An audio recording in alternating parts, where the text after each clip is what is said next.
नमस्कार मु पूजा आपन को स्वागत करुच्ची मो चैनल रे। आज आपण मानक पई बहुत ही हेल्थी कलरा बरार रेसिपी नहीं आछि।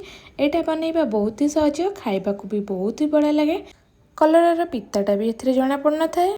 कलरा बरा पई मु एठी 4टी कलरा 4टी आलू नेछि। आलूर चोपा को एठी छड़े नेछि। आ कलरार मुंडी दुई पट को एमती काटी नेछि। ए सब को प्रेशर कुकर रे अल्प पानी नै 2टी सीटी आसीबा जाय सिझेई दबा। 2टी सीटी आसिया पर गैस आंच को बंद करदे। कुकर प्रेसरटा निजे जावाक छाड़ीदबा। एबे घोड़णी खोलीदबा। कलरा आलू को आ गोटे जगार एमती काढ़ी नबा। एठी जानी पारुथिबे कलरा आलू सब भल के सिझी जाइछि। आको सब भल के चकटी नबा। भलरे एठी दबेई दबेई चकटी नबा जेमती सेथिरे किछि खंड खंड न रही जाए।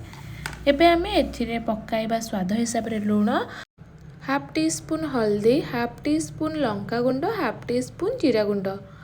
एठी मु 2 टेबल स्पून चाउल चूना नेछि। गोटे मीडियम साइज रो पियाज को एमते चुन चुन काटी पकाइबा। गोटे टीस्पून भलिया रसुण छेचिकी पकाइबा। 2टा कंचा लंका को चुन चुन करी काटी पकाइबा। सबु किछि को भल भाबरे हाथ रे एमते चकटिकी मिसाई दबा। सबु किछि मिसाई देला परे हाथ रे एमते से चकटा को नेकी देखिबे बाइंड हेकी बॉल भलिया हेउथिले ता माने एटा परफेक्ट अछि। जदि भांगी गला भलिया हुए गोटे 2 चम्मच चाउल चूना पकाई परिबे। एठी एबे देखि पारुथिबे बहुत सुंदर से बाइंड हे जाउची। एबे ही चकटा को टिके भलिया शेप देई दबा। बेसी मोटा रखिबानी कि बेसी पतला रखिबानी।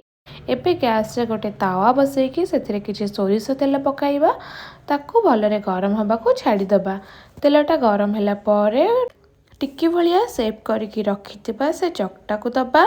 एबे मीडियम रो हाई फ्लेम रे एमती 5 ରୁ 7 मिनिट भलरे भाजी हबा को छाड़ी दबा।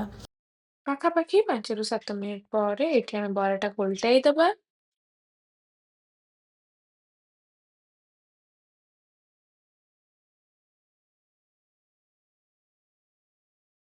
एठी आपण देखि पारुथिबे एठी बढ़िया से गोल्डन ब्राउन हे भाजी हे जाईची।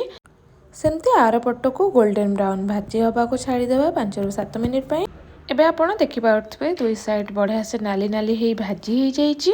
एठी देखंतु हमर कलरा बरा प्रस्तुत हे जाईची। एही रेसिपी को ट्राई करंतु बहुत ही भल लागिबो। रहिली नमस्कार।